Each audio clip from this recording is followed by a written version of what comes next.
Assalamualaikum warahmatullahi wabarakatuh. Perkenalkan, kami dari perwakilan kelompok 1 yang beranggotakan saya sendiri Oktaviana Uliawati, Saya Gustiawan.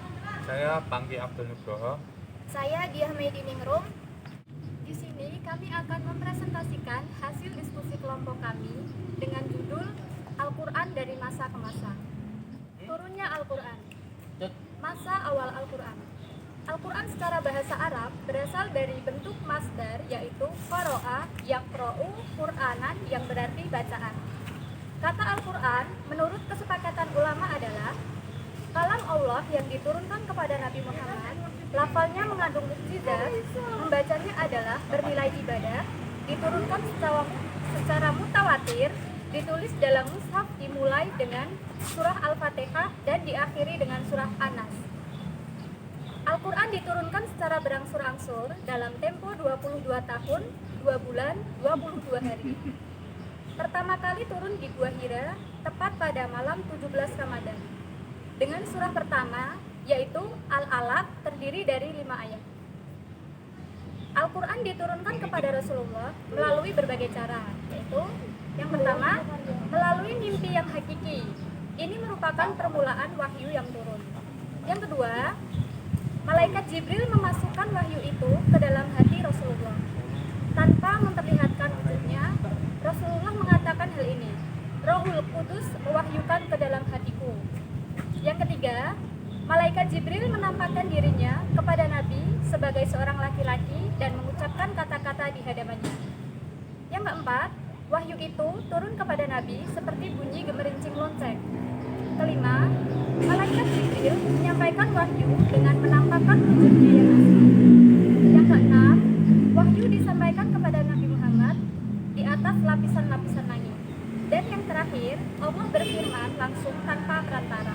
Masa ini sangat mudah bagi Rasulullah dan para sahabatnya untuk melakukan 3 hal sekaligus, yaitu menghafal, mempelajari, dan mengamalkan Al-Quran dalam kehidupan sehari-hari. Hikmahnya yaitu, yang pertama, untuk memperkuat hati Nabi Muhammad sendiri.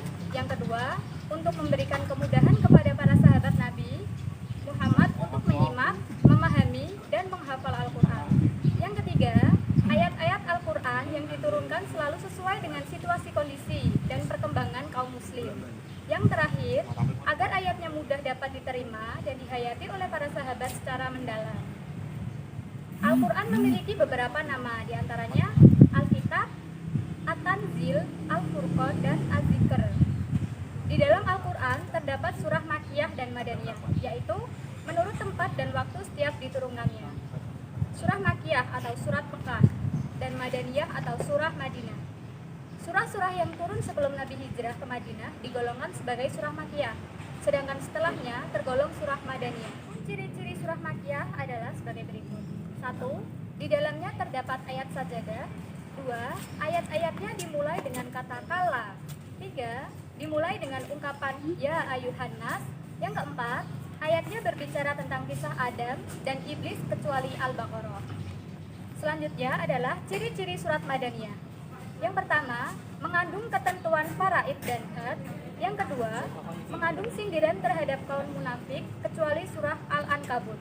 Yang terakhir, mengandung tentang perdebatan dengan ahli kitab. Pemeliharaan Al-Quran. 1. Pemeliharaan Al-Quran pada masa Abu Bakar As-Siddiq. Ide untuk mengumpulkan Al-Quran dalam satu buku berawal ketika umat Islam harus kehilangan 70 orang Qurra, orang yang hafal Al-Quran pada perang Yaman. Untuk menghindari situasi yang tidak diinginkan, Umar bin Khattab mengumpulkan untuk ayat-ayat Al-Quran yang berserakan di tangan para sahabat menjadi satu untuk dijadikan rujukan orang Islam.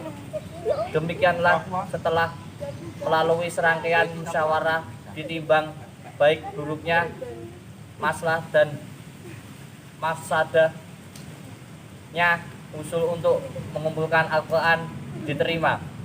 Abu Bakar As-Siddiq dan segera membentuk pengumpulan Al-Quran yang diketuai oleh Zaid bin Subaid, sekretaris kepercayaan Rasulullah Shallallahu Alaihi Wasallam. Langkah partisipatif para sahabat digambarkan sebagai berikut.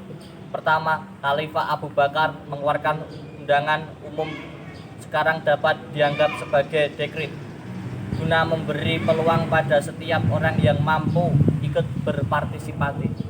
Kedua, proyek tersebut dilakukan di dalam Masjid Nabawi sebagai pusat berkumpul.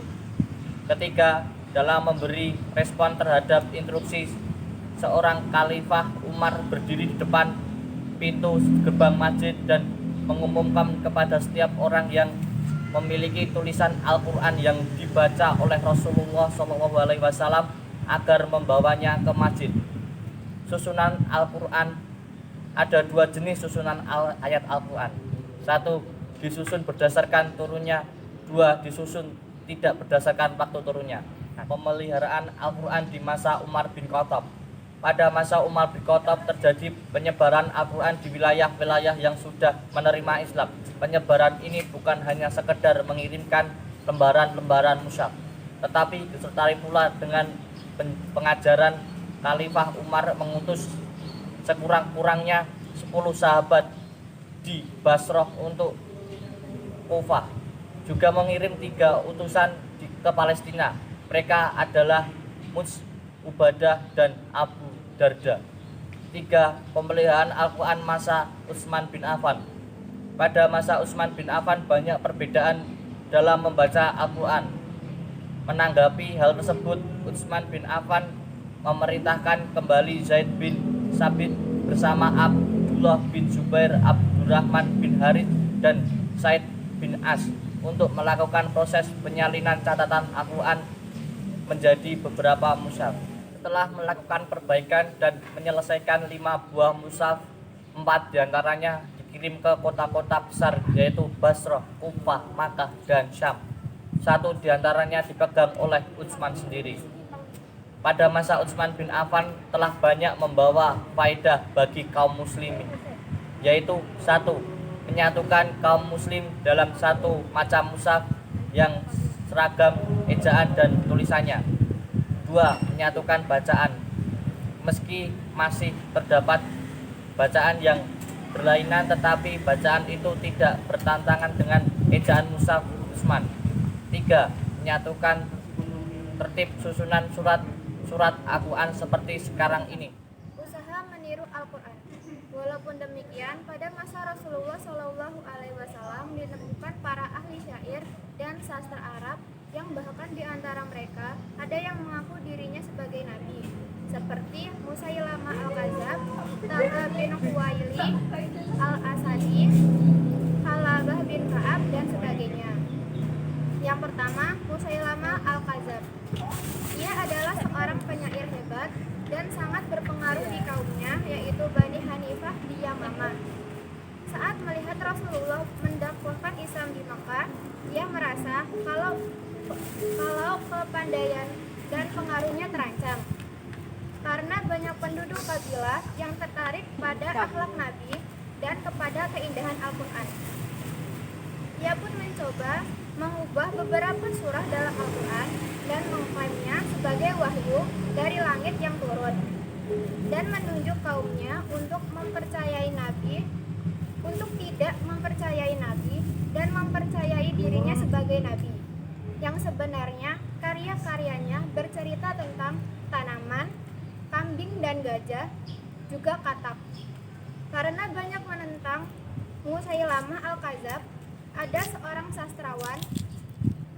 sastrawan Arab terkenal, Al-Jahid, berkomentar terhadap gubahan Musailamah ini dalam kitabnya, yaitu Al-Hawayan. Ia berkata, "Saya tidak mengerti apa gerangan yang menggerakkan jiwa Musailamah menyebut katak atau kodok dan sebagainya itu. Alangkah kotornya gubahnya yang dikatakan sebagai alat Al-Quran, ayat-ayat Al-Quran yang turun kepadanya sebagai wahyu." Yang kedua, Abahalah bin Ka'ab adalah seorang ahli syair yang terkenal, ahli pidato, dan pembuat sajak yang ulung. Ia sangat terkenal di Yaman. sebagai seorang dukun. Kemasyhuratannya jatuh saat ia mengaku didatangi seseorang yang berkudung mengantarkan wahyu kepadanya, sehingga ia digelari Zulhimar atau pemakai tudung. Saat itu, ia mengemukakan beberapa gubahan sebagai wahyu yang turun kepadanya. Konon, setiap kali menerima wahyu, ia telungkup dan mengangkat kepalanya sambil berkata, "Aku telah kedatangan wahyu." Nabi palsu ini terbunuh sehari semalam sebelum wafatnya Rasulullah SAW. Wafatnya berlainan dengan Musailamah. Abahalah adalah seorang yang congkang dan takabur. Pemberian tanda baca pada Al-Quran. Atas dasar lahir inisiatif untuk memberikan tanda-tanda pembeda bacaan, khususnya tanda titik dan baris. Pemberian titik dan baris pada mushaf Al-Quran terdiri dari 3 fase, yaitu yang pertama, Muawiyah bin Abu Sufyan menugaskan Abul Asad Ad-Duali untuk meletakkan tanda baca atau ikrab pada tiap kalimat dalam bentuk titik untuk menghindari kesalahan dalam membaca. Ad-Duali menggunakan titik bundar yang berwarna merah untuk menandai fathah, kasroh, doma, tanwin, dan menggunakan warna hijau untuk menandai hamzah. Jika suatu kata yang ditanwin bersambung dengan kata berikutnya yang berawalan huruf tok atau izhar. Kedua, Abdul Malik bin Marwah menugaskan Al-Hajjabat bin Yusuf Ad-Saqafi membuat tanda titik untuk membedakan huruf-huruf yang sama karakternya atau mutakun harf. Misalnya huruf ba dengan suatu titik di bawah, ta dengan 2 titik di atas, dan fa untuk 3 titik di atas. Ketiga, peletakan baris pada tanda baca atau i'rab seperti doma, fathah, kasroh, dan tasyid. Sebagaimana yang kita kenal sekarang, mengikuti cara pemberian baris yang telah dilakukan oleh Khalid bin Ahmad Al-Farahidi. Pada masa pemerintah Khalifah Al-Ma'mun, para ulama berjihad untuk mempermudahkan orang yang untuk membaca dan mempelajari Al-Quran, khususnya selain orang Arab, dengan menciptakan tanda-tanda baca tajwid yang berupa ismam, rum, dan mat. Mereka membuat tanda pemisah ayat dan menyantumkan nomor ayat, tanda-tanda waqaf atau tanda berhenti membaca, ibtidah atau memulai bacaan, menerangkan identitas surah pada setiap surah yang terdiri dari nama, tempat turun, jumlah ayat, dan jumlah lainnya. Sebelum ditemukan mesin cetak, Al-Quran disalin dan diperbanyak dari mushaf Utsman dengan cara ditulis tangan. Kondisi ini berlangsung sampai abad ke-16 Masehi. Pada saat ditemukan mesin cetak di Eropa yang dapat dipergerakan, dipisah-pisahkan, dicetaklah Al-Quran untuk pertama kali di Hamburg, Jerman pada 1694. Adanya mesin cetak ini mempermudah umat Islam untuk memperbanyak mushaf Al-Quran. Mushaf pertama yaitu mushaf edisi Malai Utsman yang dicetak pada tahun 1987 dan diterbitkan di St. Petersburg, Rusia. Kemudian diikuti oleh percetakan lainnya. Percetakan ini dilakukan oleh umat Islam sendiri yang mendapat pengawasan yang sangat ketat untuk menghindari kesalahan yang fatal.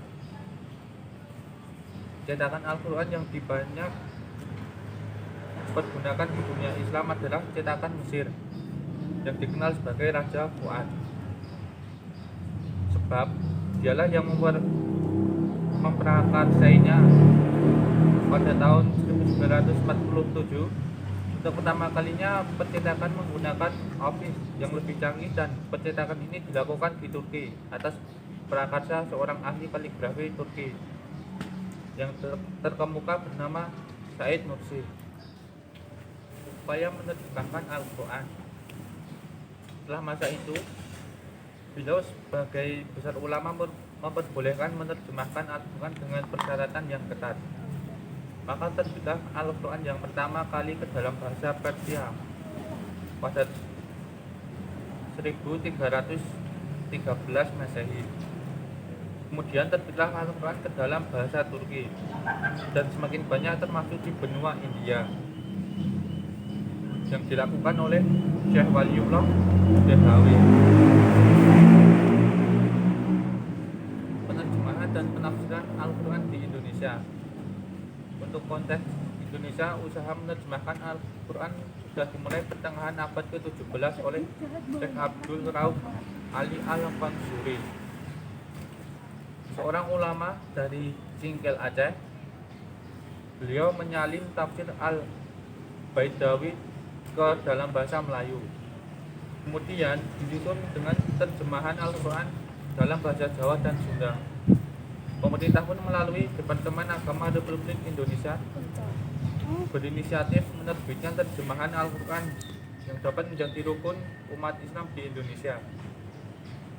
Selain terjemahan Al-Quran, ada pula tafsir-tafsir Al-Quran yang disusun beberapa ulama Indonesia. Dalam tafsir ini, ayat-ayat Al-Quran dalam bahasa Arab tidak hanya diartikan atau diterjemahkan kata perkara, akan tetapi ditelah dan dimaknai secara lebih mendalam. Di sini disebutkan beberapa kitab tafsir made in Indonesia yang berkaliber besar.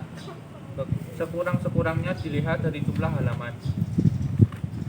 Salah satunya adalah tafsir Al-Azhar karya Buya Hamka lengkap 30 juz. Ada pula tafsir An-Nur yang disusun oleh Profesor DM Hasbi As-Siddiq yang lebih menekan segi fikih. Selain kedua tafsir ini, ada pula tafsir Al-Quran yang disusun oleh Zainal Abidin Abbas dan kawan-kawannya di Medan.